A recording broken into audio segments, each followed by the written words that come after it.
Coba.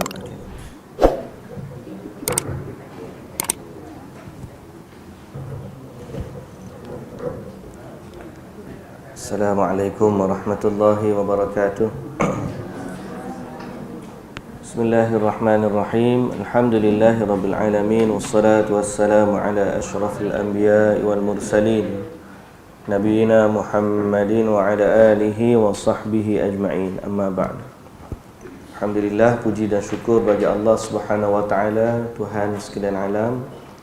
Selawat serta salam atas Nabi junjungan kita Nabi Muhammad sallallahu alaihi wasallam, juga atas ahli keluarga baginda, para sahabatnya dan para pengikutnya yang setia sehinggalah ke hari kiamat. Alhamdulillah. Jadi muslimin dan muslimat yang dirahmati Allah, pada pagi ini kita baca dari surah Al-Kahfi, dari muka surat yang ke-300, dari juzuk yang ke-15, surah yang ke-18. Surah yang ke-18, ayat yang kita baca hari ini insya-Allah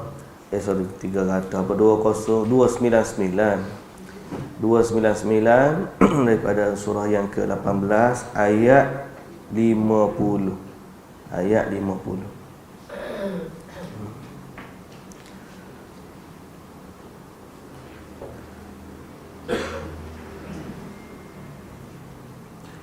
Baik. A'udzu billahi minasy syaithanir rajim.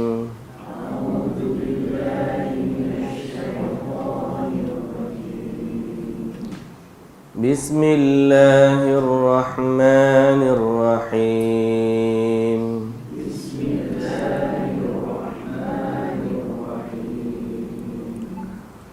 Wa idh qulna lil malaikati isjudu li adama fasajadu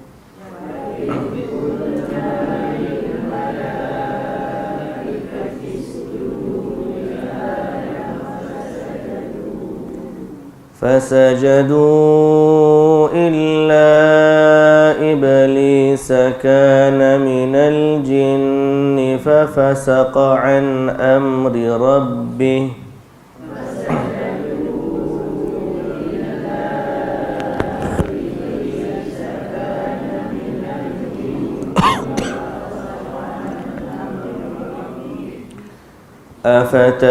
أفتتخذونه وذريته أولياء من دوني وهم لكم عدو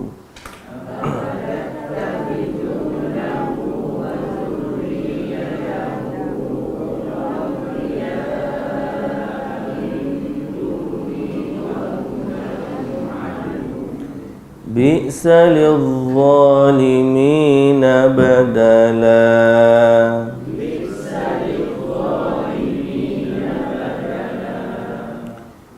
ما أشهدتهم خلق السماوات والأرض ولا خلق أنفسهم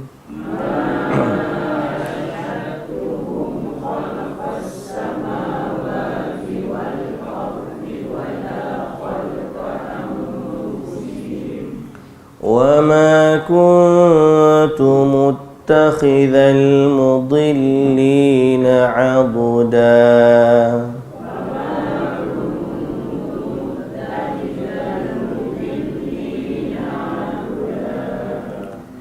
ويوم يقول نادوا شركائي الذين زعمتم فدعوهم فلم يستجيبوا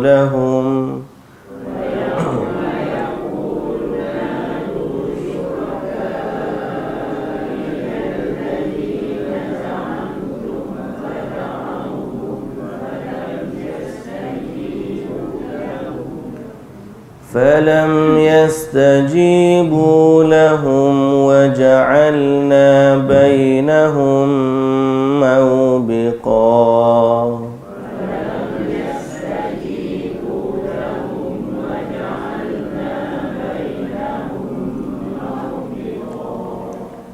ورأى المجرمون النار فظنوا أنهم مواقعوها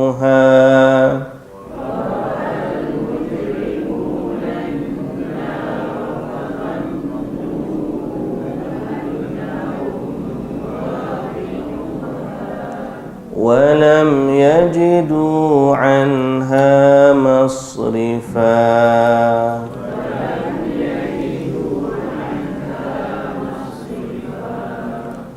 ولقد صرفنا في هذا القرآن للناس من كل مثل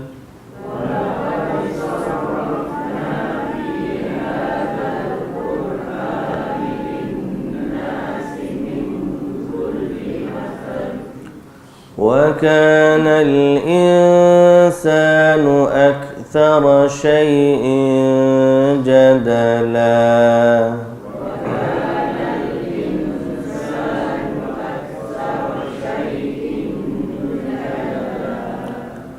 وما منع الناس أن يؤمنوا إذ جاءهم الهدى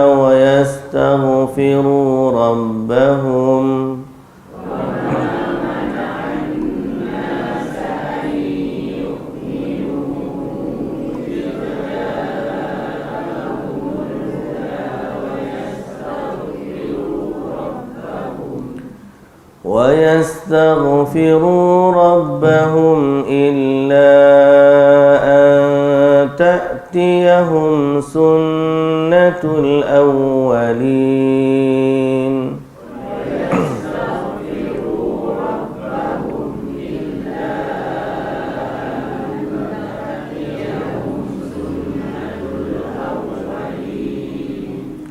أو يأتيهم العذاب قبلا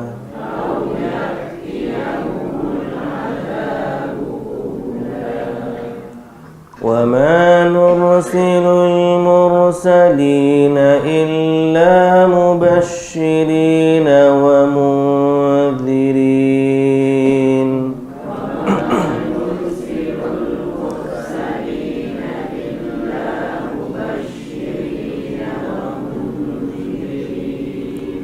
ويجادل الذين كفروا بالباطل ليدحضوا به الحق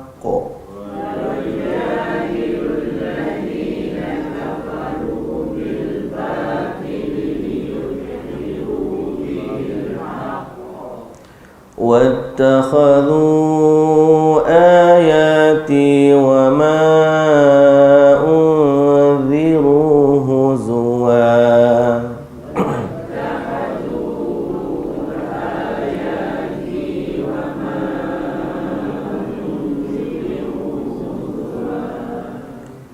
ومن أظلم ممن ذكر بآيات ربه فأعرض عنها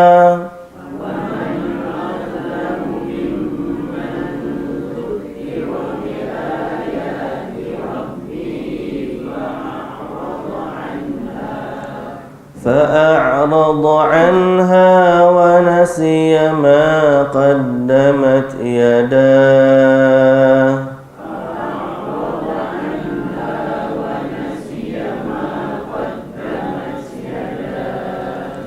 إنا جعلنا على قلوبهم أكنة أن يفقهوه وفي آذانهم وقرا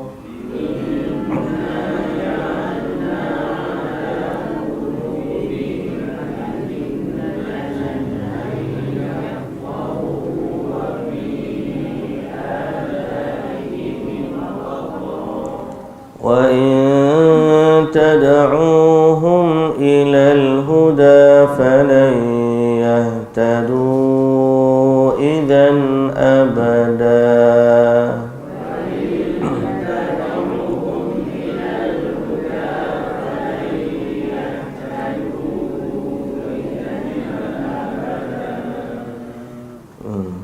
Bismillahirrahmanirrahim. Alhamdulillah.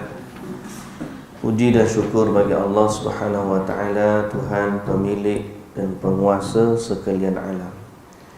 Selawat dan salam sekali lagi ke atas Nabi kita, Nabi Muhammad sallallahu alaihi wasallam, Nabi yang Allah utuskan untuk kita dan untuk sekalian alam.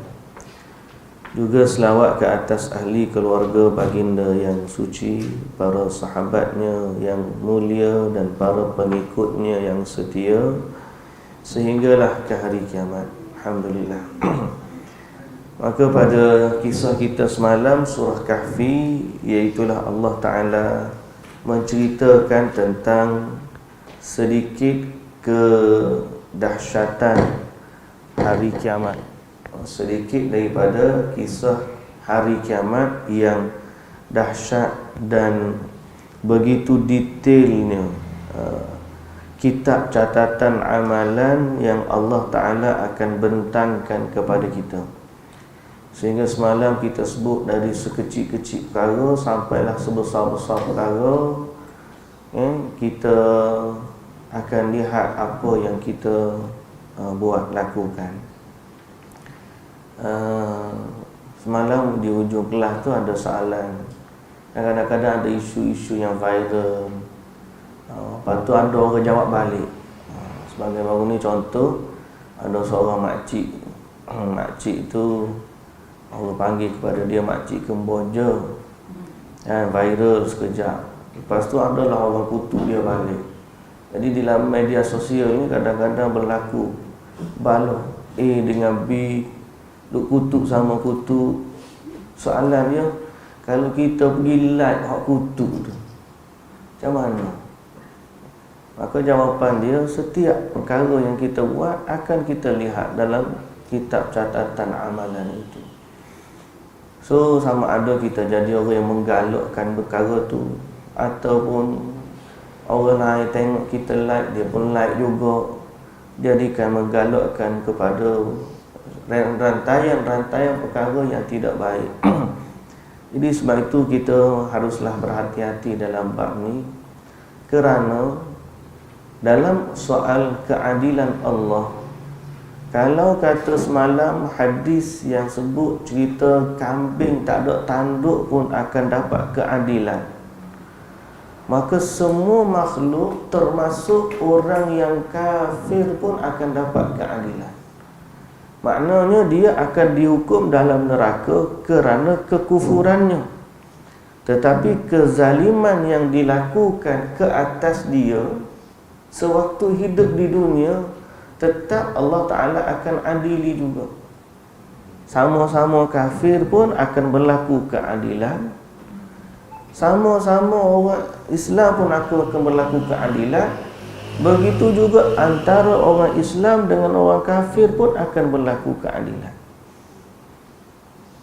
Contohnya, orang Yahudi buat kat kita hari ni, memanglah kita akan tuntut balik. Dia memang ahli neraka, tapi sebelum daripada tu dia akan diadili tentang kezaliman yang dia buat. Kezaliman dengan Allah pun dia kena hukum, kezaliman dengan manusia pun dia kena hukum. Kalau orang Islam dengan orang kafir, orang Islam yang buat zalim kepada orang non-Muslim, orang kafir, sama juga, dia tetap akan diadili oleh Allah Subhanahu wa ta'ala. Walaupun kesudahan si kafir ke neraka, tapi dia akan tetap dapat keadilan di hari akhirat kelak. Dalam satu hadis yang diriwayatkan oleh Imam Ahmad daripada Abdullah bin Muhammad bin Uqail, dia kata, seorang sahabat Nabi nama Jabir bin Abdullah radhiyallahu anhu. Jabir ni, dia dengar ada seorang lelaki dengar hadis daripada Nabi yang dia tak dengar. Sahabat dengan Nabi ni, dia bukan duduk 24 jam dengan Nabi. Mereka ada pergi berkebun, ada pergi bermusafir, ada waktu halaqah tu Nabi duduk di masjid, ada Nabi duduk di pasar dan sebagainya.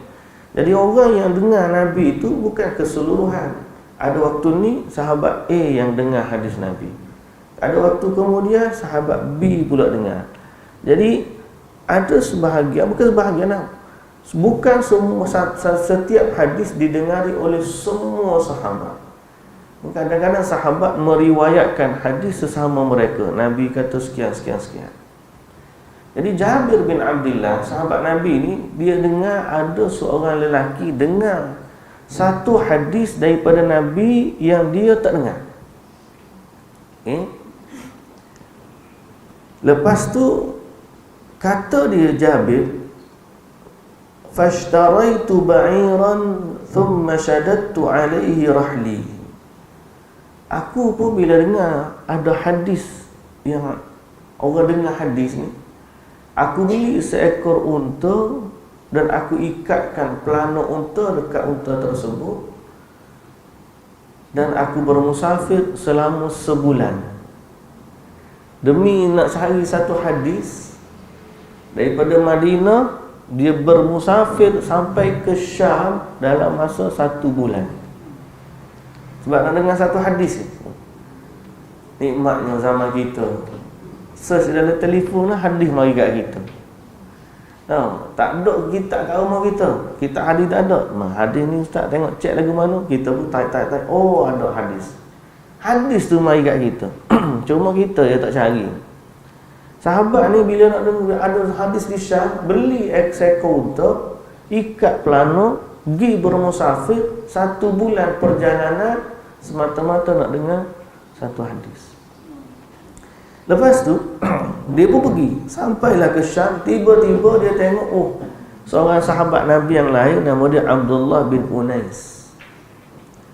Bila sampai tu dia pun pergi ketuk rumah penjaga. Rumah tu penjaga tu keluar. Jabir kata bagi tahu Abdullah yang datang ni Jabir. Kata di penjaga, Jabir bin Abdullah. Dia pun kenal sahabat Nabi, nama dia. Ya, Jabir bin Abdullah. Masuklah rumah tu, dia berpeluk sama-sama sahabat tu. Lalu kata Jabir kepada Abdullah, dia kata, hadithun balaghani anka annaka sami'tahu min Rasulillah sallallahu alaihi wasallam fil qisas. Telah sampai kepada aku satu hadis yang kamu dengar daripada Nabi tentang al-qisas. Qisas ni pembalasan, hukum balas. Kata di Abdullah bin Unais, atau kata Jabir, fa khasyitu an tamuta aw amutu qabla an asma'ahu. Aku takut kalau kamu mati dulu ataupun aku mati dulu sebelum daripada aku dengar daripada kamu. Dia nak dengar sebelum, takut kamu, aku tak sempat dengar tu aku mari ni. Naknya dia tahu perkataan Nabi sallallahu alaihi wasallam. Kata dia kata betul lah, aku dengar. Fasami'tu faqala sami'tu Rasulullah sallallahu alaihi wasallam. Nabi bersabda. Kisas yang dimaksudkan itu ialah kisas di hari akhirat.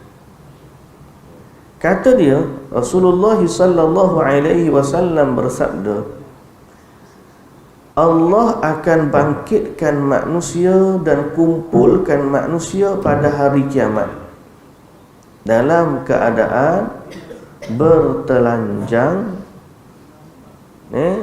tidak berkhatam, buhmah. Buhmah ni tidak memiliki apa-apa, kaki pun tak ada selipar, tak ada apa, betul-betul bukan kata sehelai sepinggang, sehelai pun tak ada. Begitu seperti mana dilahirkan. Semua manusia bangkit pada Allah dalam keadaan begitu. Kita lah termasuk.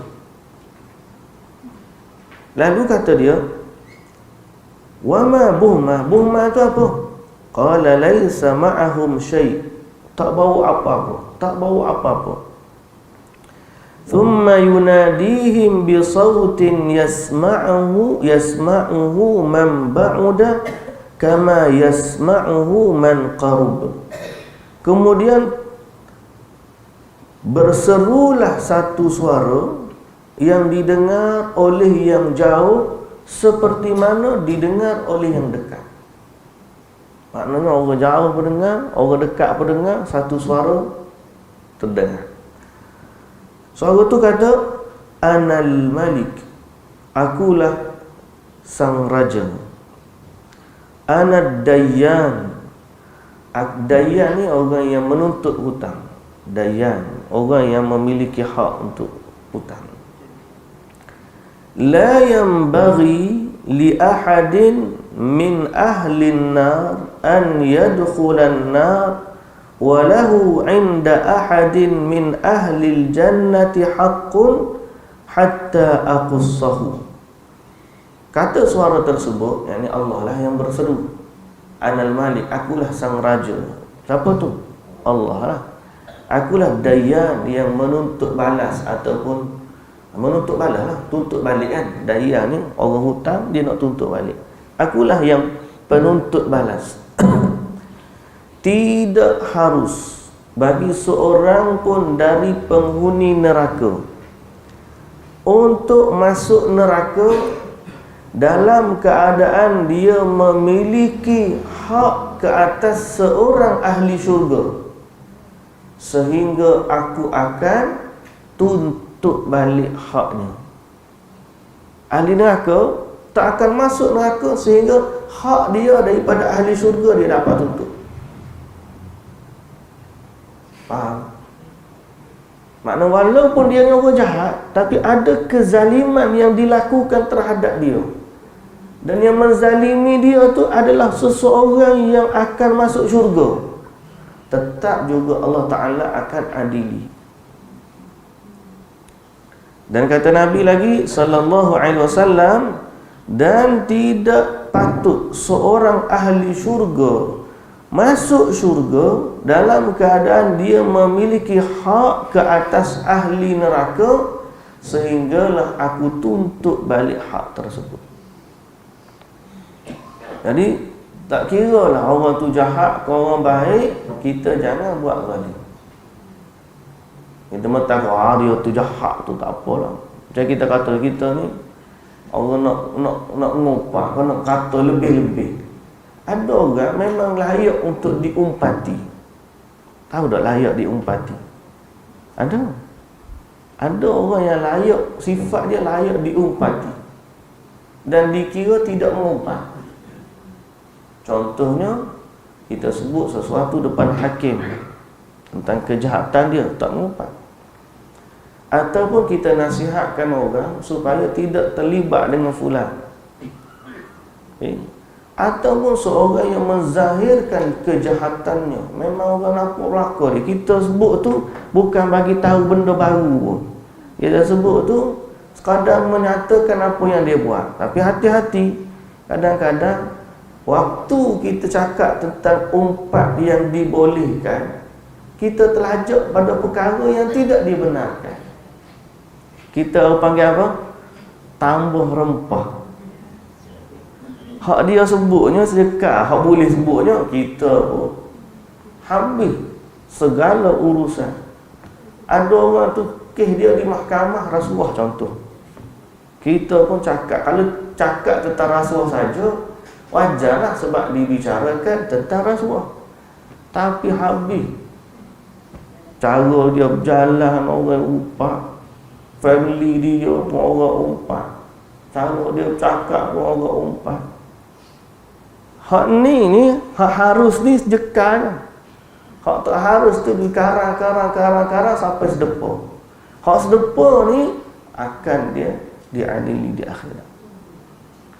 Berapa banyak orang-orang, mari kita juga sebut tentang berapa banyak cyber trooper politik yang mungkin dia tak kisah pun apa yang dia tulis, dan mungkin fitnah, kebohongan ataupun umpatan mereka melangkaui jangkaan dia sampai viral, beribu orang baca, berjuta orang baca.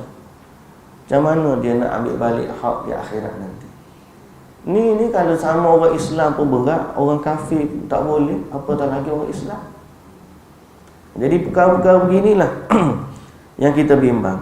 Qulna, dia kata hatta latmah, sehingga Allah Ta'ala akan adili kalau orang Islam, kalau ahli syurga dia pernah tampar seorang dari ahli neraka. Contohnya dia orang Islam, dia pernah tampar sekali, tetap Allah Ta'ala adili di akhirat.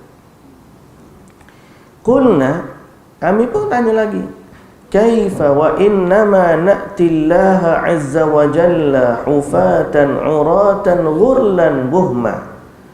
Bagaimana nak diadili, nak tuntut hutang? Kan dayan tu hutang. Macam mana nak tuntut hutang sedangkan kita sampai di akhirat kelak bertemu dengan Allah dalam keadaan berkaki ayam, bertelanjang, tidak berkhatan dan tidak memiliki apa-apa? Jawab Jabir bin Abdullah, bayaran ketika itu ialah kebaikan dan keburukan. Mata wang pada masa tersebut adalah kebaikan dan keburukan. Jadi orang kalau dia nak tuntut, dia tuntut kebaikan kita. Kalau dia nak balas, dia bagi keburukan. Muflis akhirat sebagaimana hadis yang Nabi SAW bagi tahu kepada kita. Jadi semoga Allah Subhanahu Wa Taala menjaga kita semua daripada perkara-perkara tersebut. Ya, dan kita batu saya kata kita ni kan, kalau nak buat maksiat, buatlah dengan yang Maha Pengampun. Bukan nak suruh buat maksiat ke apa dah, tapi kerana keampunan Allah tu luas dan keampunan manusia ni kadang-kadang payah. Okay? Jadi kalaulah maksiat tu memang kita ni akan buat juga dalam keadaan kita ni manusia. Cuma nak banding antara kesalahan dengan Allah nilai dia besar, berat. Tapi kemaafan Allah tu luas. Buat dengan Allah dosa berat. Bukan kita kata kita remehkan dosa, tidak. Berat buat dosa dengan Allah ni. Dosa dia besar kerana orang ataupun pihak yang kita buat salah dengannya adalah Allah. Kita ni semakin besar status seseorang yang kita buat salah dengannya, semakin besar dosa. Betul tak? Saya bagi contoh dulu. Kalau kita ni orang sama orang, anak kita tarik telinga dia, tak ada orang kata salah. Tapi kalau kita pergi jumpa kawan masuk kelas, kita pun tarik telinga kawan kita. Mana mu tarik telinga aku? Padahal tarik telinga dosa yang perkara sama dengan anak. Mari-mari bukan setakat tarik ke telinga kawan, orang lain pergi salam dengan ustaz lepas daripada kelas, dia pergi tarik telinga ustaz. Berat lagi kesalahan dia. Betul tak? Tu kesalahan tarik telinga ustaz. Pergi pula tarik telinga tok imam. Orang salam-salam dia tarik telinga tok imam. Berat lagi kesalahan. Apa lagi kali jumpa tok okey YB, tarik telinga YB pula. Lagi berat kesalahan dia. Apatah lagi pada pihak yang lebih besar, menteri, raja dan sebagainya. Setiap lagi besar status yang kita buat salah dengannya, maka beratlah dosa dia. Bayangkan kesalahan buat dengan Allah Azza wa Jalla, lagi berat. Tapi kerana Allah ni Maha Pengampun, lebih mudah mengampunkan daripada manusia. Sehingga Allah ni dia sangat seronok kalau orang minta ampun kepada-Nya. Dalam hadis sebut, lebih seronok daripada seorang lelaki yang hilang unta di tengah padang pasir. Lalu bila dia hampir mati, jumpa unta tersebut, pegang tali unta tu, terima kasihnya, seronoknya dia kerana jumpa unta dia balik. Dia kata, ya Allah, Engkaulah Tuhan, akulah hamba. Ya Allah, Engkaulah hamba, akulah Tuhan. Akhta'a min syiddatil farah. Nabi kata dia tersalah kerana terlalu gembira, lupa hak mana Tuhan, hak mana hamba. Gembiranya, kata Nabi SAW, Allah lebih gembira dengan taubat seorang hamba berbanding lelaki tersebut. Jadi sebab tu saya nak katakan tadi, kalau boleh janganlah buat kesalahan dengan manusia. Bukan suruh buat salah saya tarik balik, bukan suruh buat salah dengan Allah. Tak, kalau boleh janganlah buat salah dengan manusia. Manusia ni bakhil. Nak minta maaf dengan manusia punyalah payah. Kita dah tersalah mengumpat dengan dia. Nak minta maaf lagu mana? Salah mengumpat ke dia. Tapi ada manusia-manusia yang hati dia Baik. Saya kadang bila kita jumpa, tengok orang-orang, antara orang-orang orang berumur lah, bertua lah.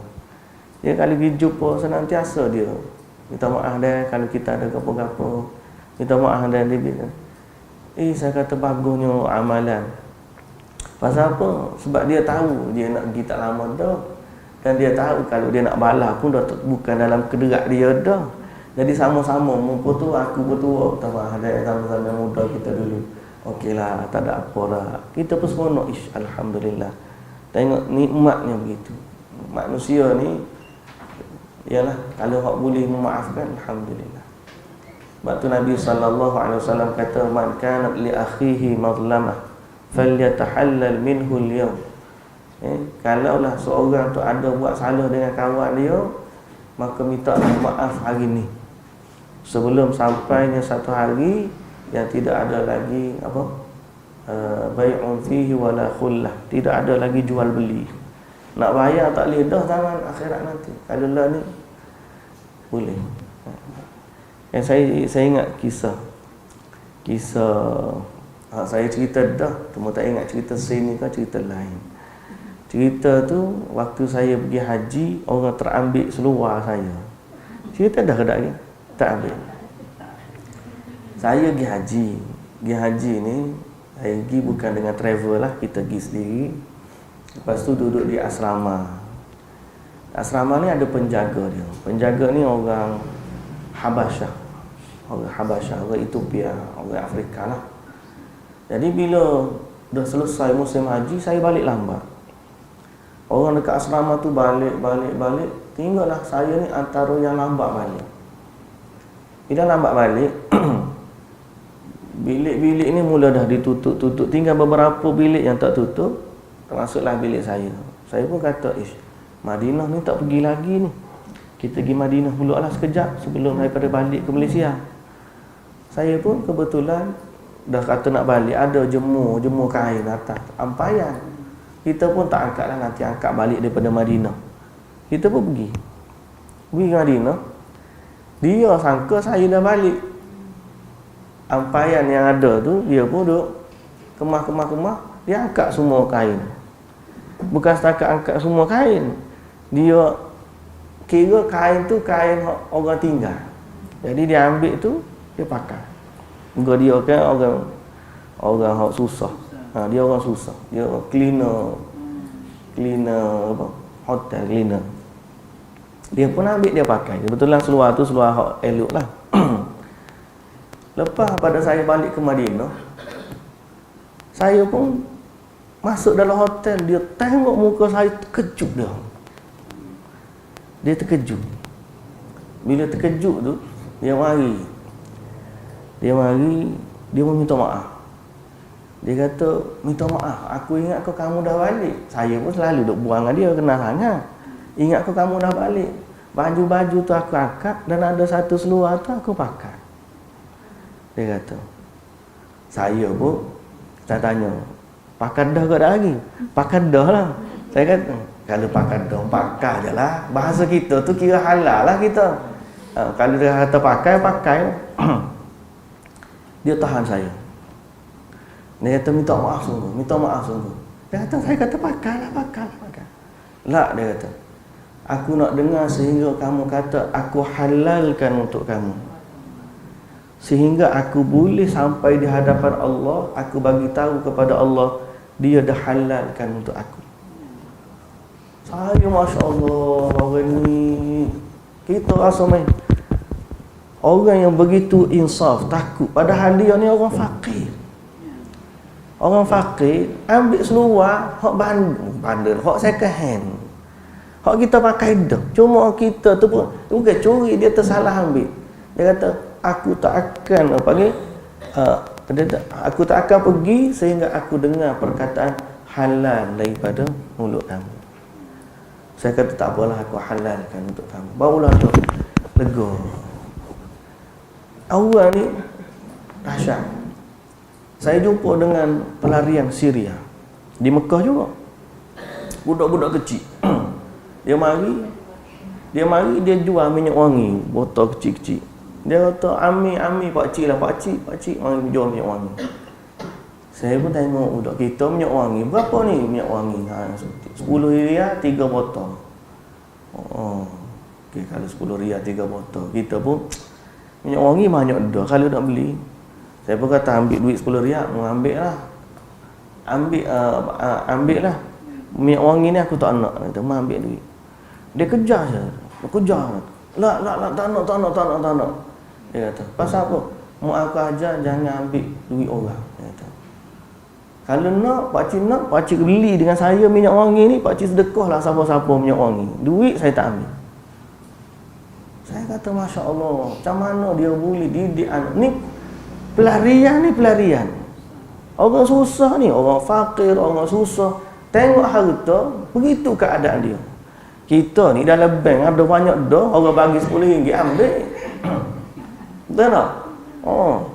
Takkan orang tinggal ni, orang ambil lalu. Padahal Tuhan dia tak kata apa lagi. Macam mana kita dengan manusia? Bimbang.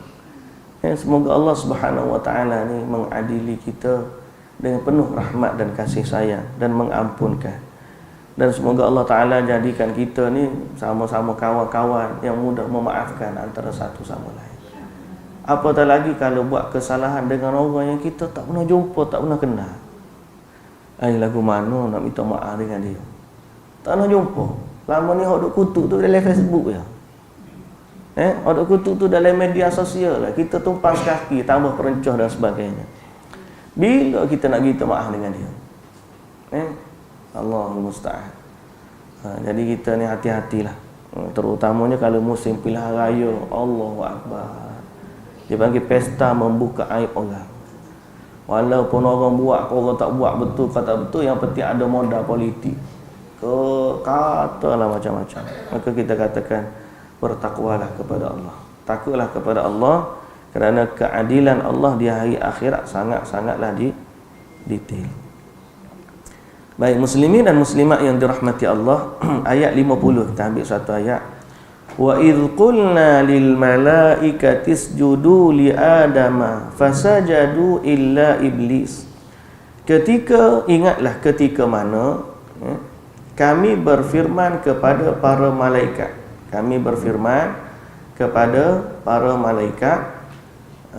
Usjudu li Adam, sujudlah kamu kepada Adam alaihissalam. Ini Allah ingatkan balik kisah Nabi Adam dan Iblis laknatullah.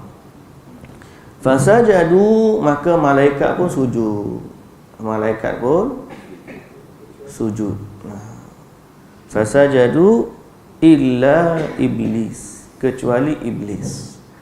Kenapa tiba-tiba muncul cerita iblis lepas daripada ni? Adalah rentetan daripada cerita orang yang ikut syariat dengan orang yang tak ikut syariat.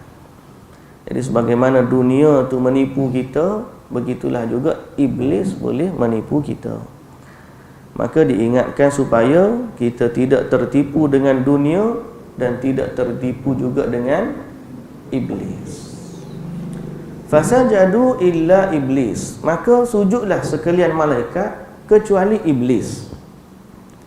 Kana minal jinni, adalah iblis itu asalnya daripada golongan jin.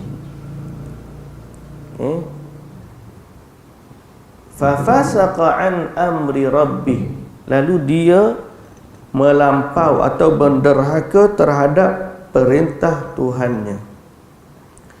Iblis ni dia antara jin yang mulia lah, asal usul dia. Tapi dia tak pernah jadi malaikat. Kalau ada orang kata iblis ni asal dulu malaikat, dia bukan malaikat. Sebab ayat Quran ni memang kata kana minal jinni. Allah kata dia ni termasuk ataupun tergolong dari kalangan jin. Cuma dalam tafsir dia sebut kana qad tawassama bi af'alil malaikah wa tashabbaha bihim wa ta'abbada wa tanassak.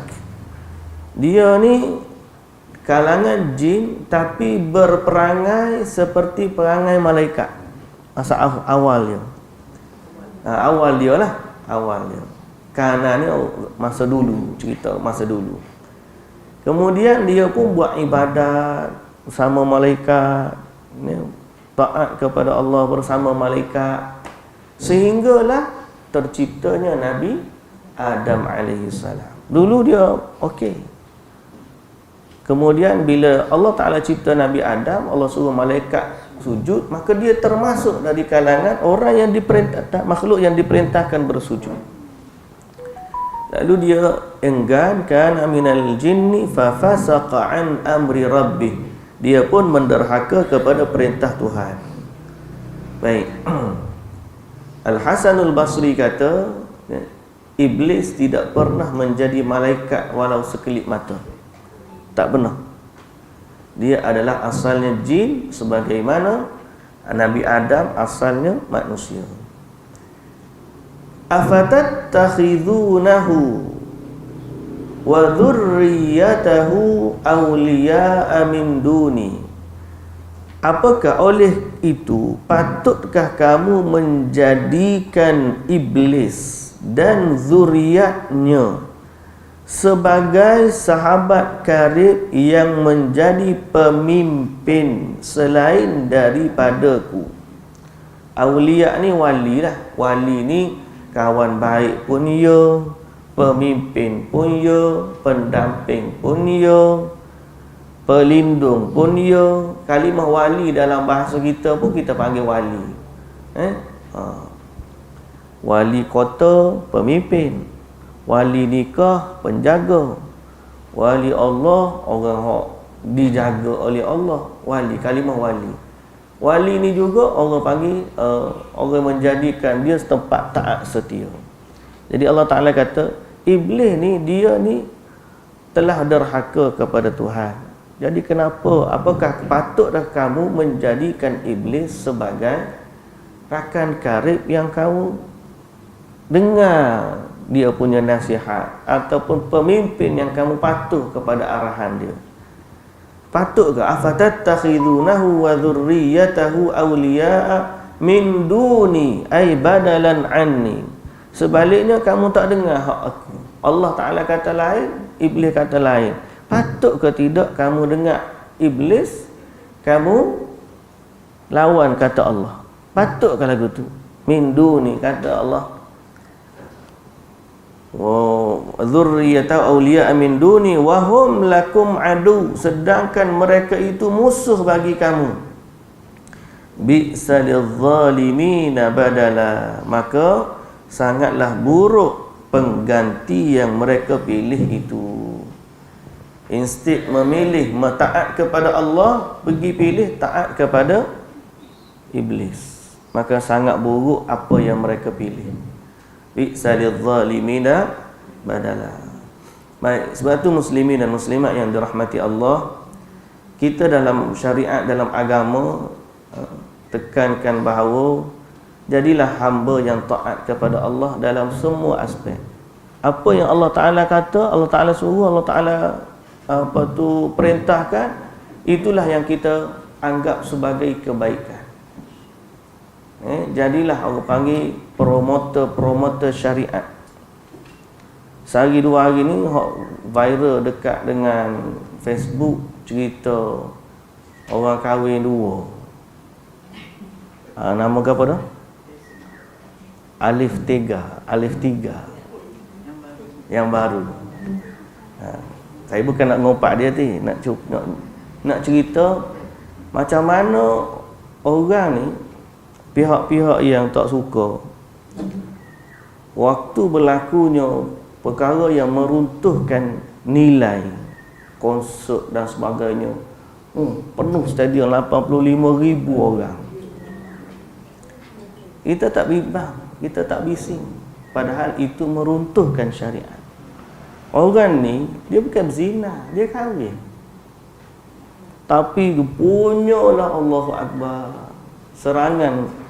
Orang panggil meh-meh Israel serang Palestin. Gedung kata macam-macam.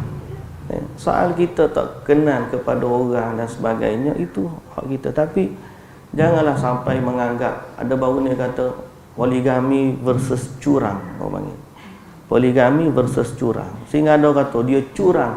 Dia bukan curang lain, poligami lain. Ada seorang muslimat, dia pula tulis, dia kata apa? Kalau kata poligami itu curang, apakah kita nak kata Nabi SAW curang?